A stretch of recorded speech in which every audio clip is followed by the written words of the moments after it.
This is the Good Neighbor Podcast, the place where local businesses and neighbors come together. Here's your host, Brandon Andrus Green.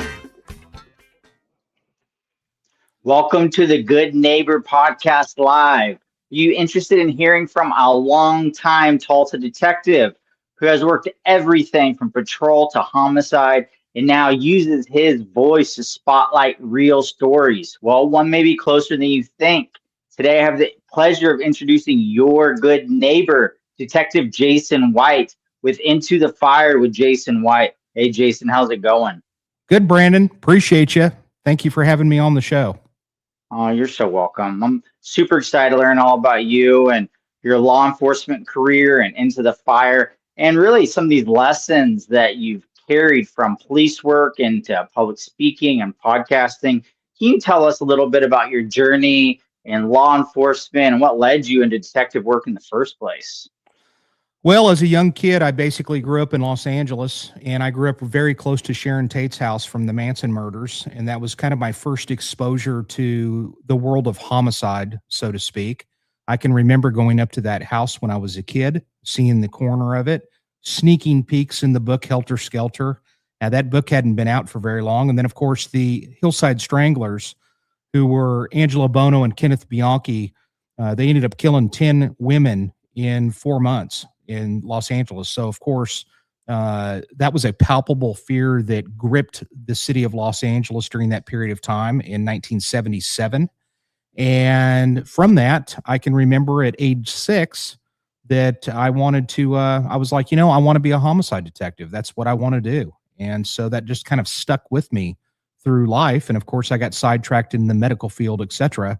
But once there was a few things that happened in the world: O.J. Simpson, Waco, O.J. Simpson, and the Oklahoma City bombing, because I lived in Oklahoma City at the time when that happened.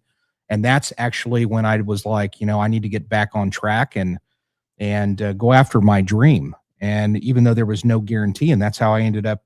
Actually, at the time, back then in 19, I was going through college. And back then, I'd actually went to the Oklahoma City Police Department in fully thinking that was where I was going to try to get on. And due to the Oklahoma City bombing, they'd had like 6,000 applicants, and they just said, it isn't going to happen. That was a different time, and where people really wanted to be cops. And so I explored Tulsa. Tulsa had a bachelor's degree requirement, which really minimized a lot of the competition. They still have that today. As a matter of fact, we're the only large police department in this country that's a municipal police department that actually still has that requirement.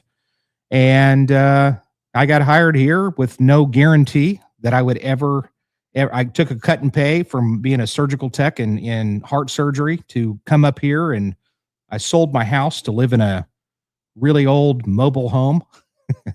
I sacrificed a lot, and then I got on the police department, and then it took me, working in a variety of assignments over the course of my first 11 years. And on my third attempt to try to get into homicide, I actually got selected. And that's kind of the story. Yeah, that sounds super intense, though. What would you say are some of the myths or maybe misconceptions people have about homicide investigation? I know you've also done quite a bit of crisis work and just some of the everyday realities that detectives face. Well, I think that based on television and movies and stuff, I think that most people just think that these cases get solved in 5 minutes, and they don't get to see what really happens during the commercial break. Now, of course, we've been on the first 48, which has been an exceptional experience to be a part of. And based on that, that's created some exceptionally priceless relationships between the police and the public, as far as I'm concerned. But I do think that they think that it's just all really easy, and then it just happens really quick, and it's just really smooth, and maybe we make it look smooth, but in reality, there's a lot of stuff that happens during the commercial break, so to speak, and that's a lot of paperwork and a lot of stress and things along that line. So, I think that most people, especially here in Tulsa, I think they've become accustomed to the fact that here, our clearance rate is one of the best, if not the best, in this country. And so just to be a part of that, and I'm not in there at the moment, I'm out on the streets, but to be a part of that experience for as long as I have, it was basically 17 years. And to have worked in that capacity for as long as I did, and I'm still involved on a national level, so to speak, in that realm, with other associations, etc. And to just have been a part of it, it's an honor. It's an absolute honor. So I don't know really if there's any real misconceptions other than the fact that I think people just think that it just comes to us really easy, or I don't know, maybe because they see the conclusion at the end of an hour episode.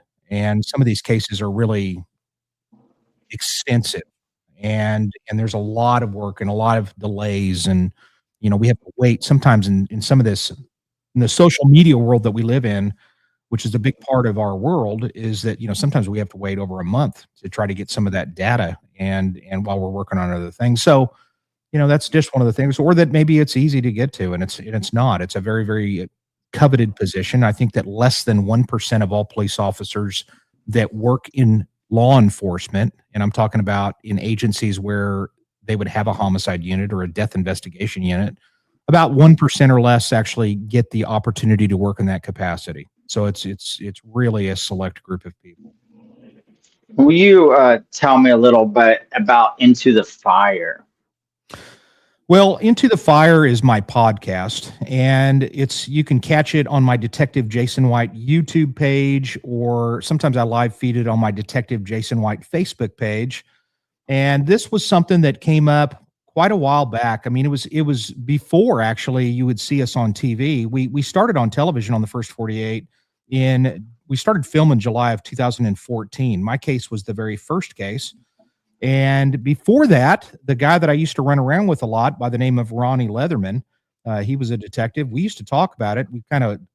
My patrol car was like our think tank, and we would come up with these different ideas and stuff that we really wanted to do. And one of the ideas that both he and I wanted to do at some point, we wanted to do a podcast. We really didn't know what it would be about, other than the fact that kind of back then as it is today, I always wanted to do something where we were bringing people to the forefront that were moving mountains in the world of not just criminal justice, predominantly criminal justice, because that's, of course, the industry that we work in. But I really wanted to highlight and showcase individuals that not only in that capacity, but also people that are just moving mountains in other areas as well. And stuff, I want people that are going to be interesting, dynamic. They have great stories and stuff like that. So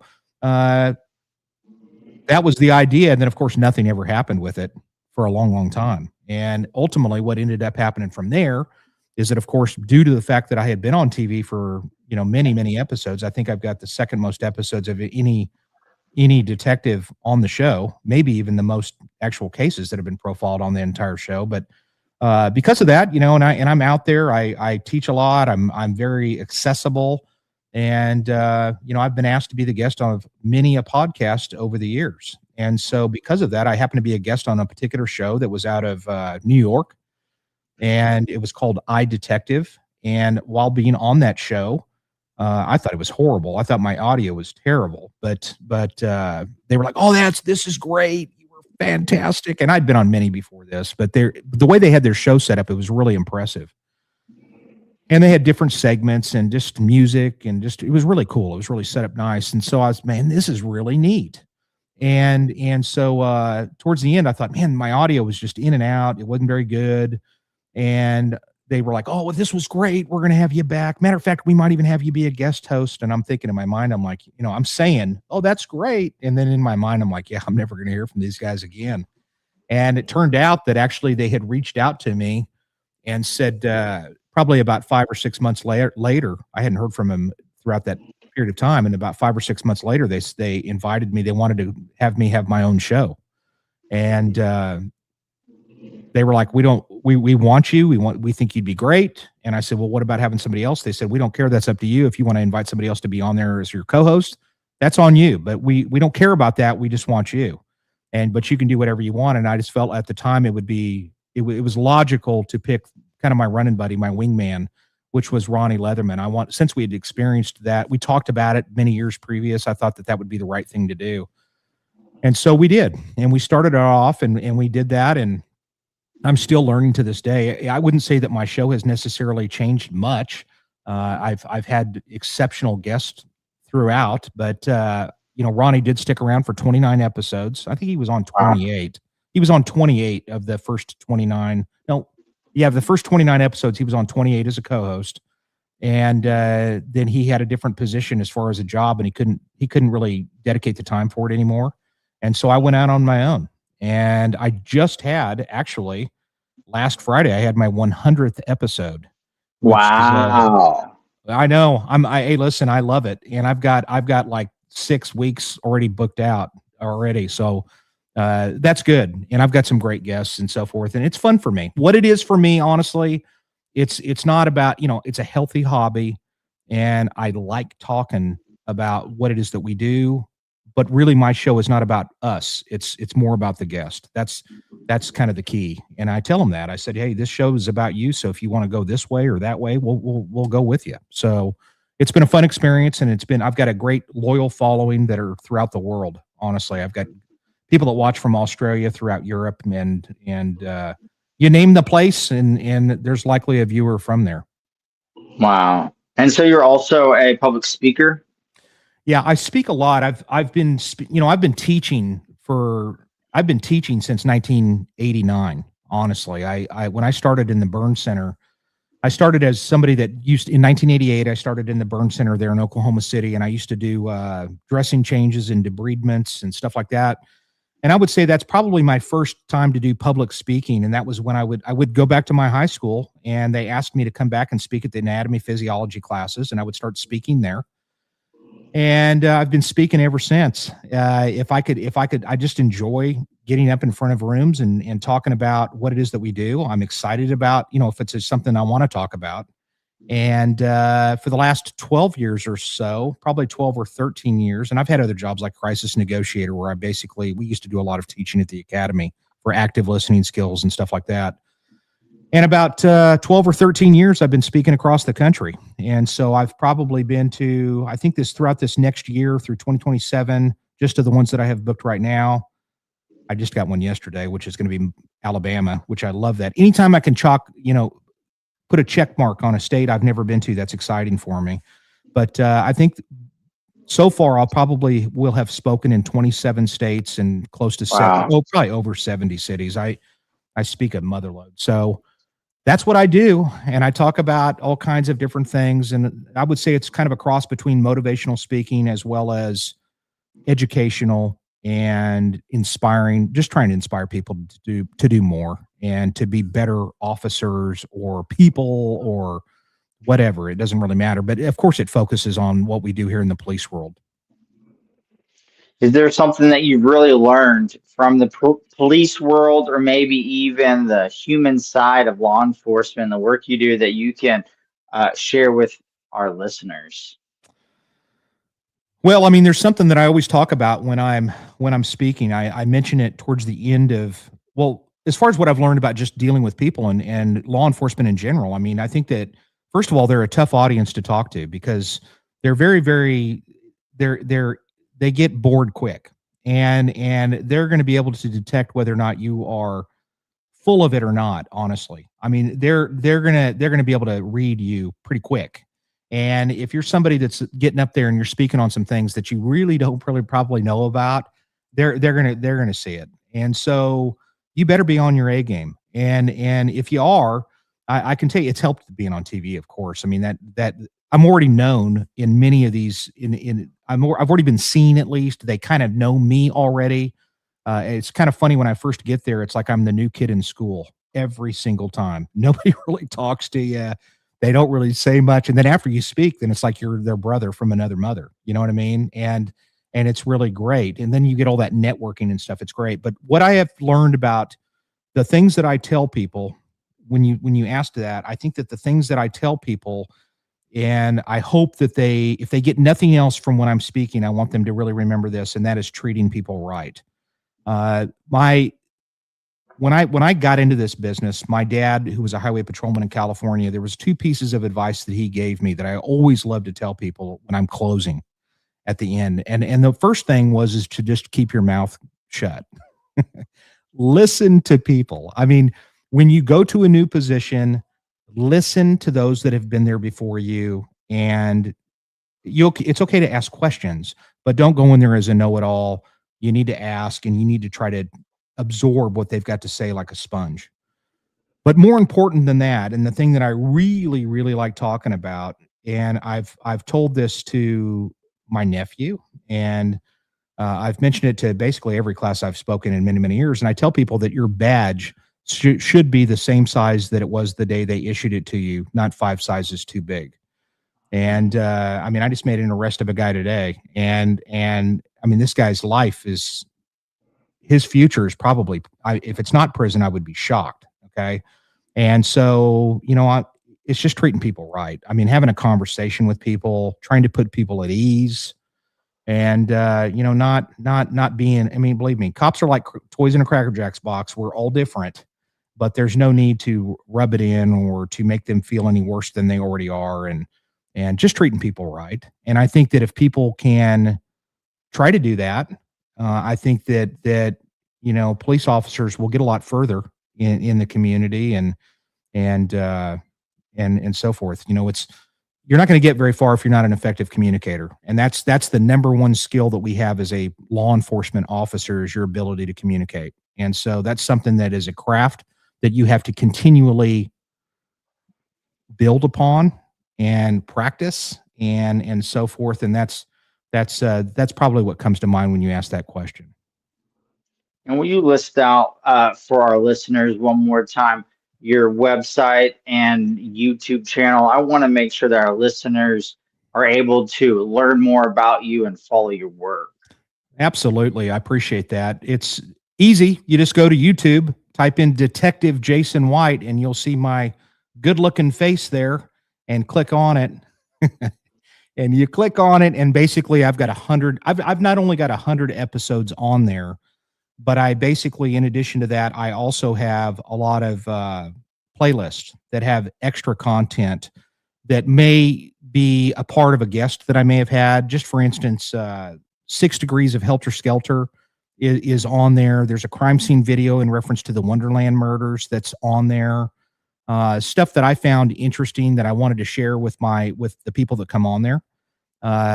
It's free to watch. It's something that I appreciate it when people come in there, and I've got some epic people. Some of the guests that you may find on there, one of which is one of Ted Bundy's victims, Kathy Kleiner Rubin.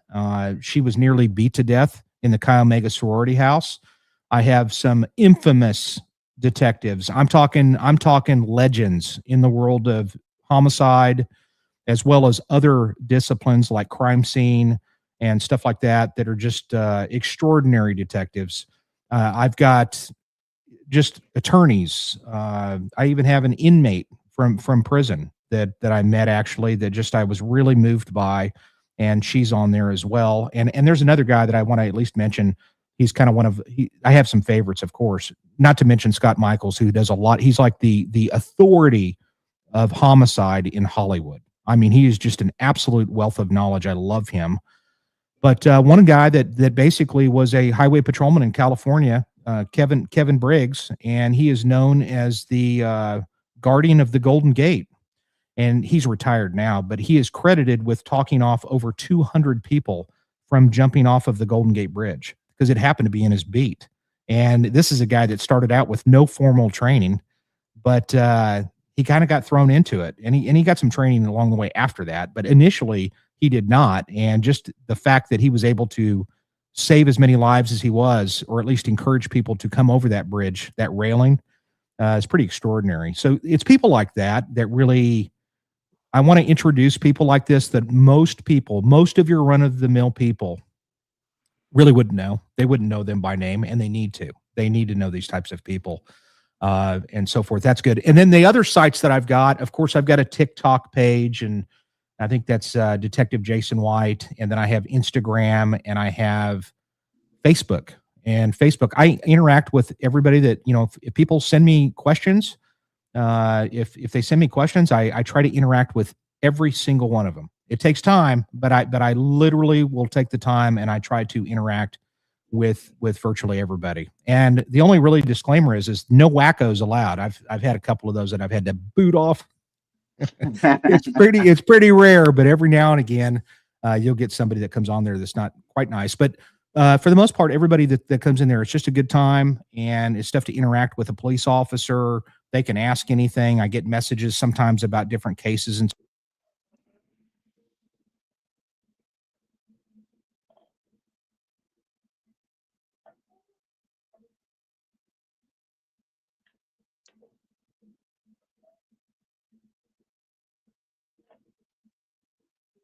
Awesome. Well, I still appreciate it. Jason. I'm look forward to your upcoming episodes. Can you hear me? I think your mic's muted. Well, Jason, I so appreciate you being on, and I look forward to your upcoming episodes. Thank you.